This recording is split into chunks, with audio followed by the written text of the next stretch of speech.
Dostlar, assalamu aleyküm. Emirabad avtosalonda xuda qalsa sizlərə reklam etib ötədiyim maşınımız Spark maşınımız болады. 2022-ci işləb çıxılğan, kuzupu 23 dostlar. Spark'ını axırı болады bu. 2023. Salonla akkuratni dostlar, yəni etibar verəsə.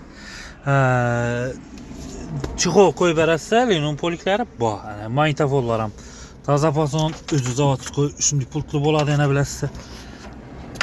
Yürgen mesafelerine geldim olsak 2000 kilometre yürüttü. 4. pakalene metan gazları var. Bir kadar göğsüz betemanaz. Maşın çok kisasına dostlar. Kraskeler 100% taza. Bemal ustalarınıza göğsüz bekşetirip olarız.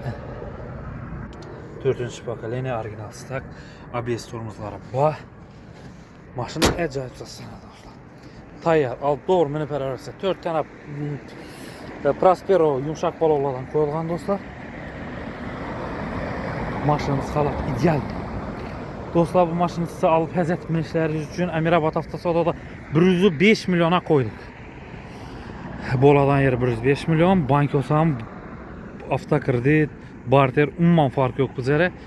Gələrsə dostlar, Emirabad avtosalonda maşınlarımız köp. Sağ olasınız, salamat olasınız.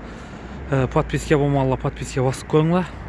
Yine şimdi arzanın arxada acayip maşınların taşıp hərəkət etəmiz.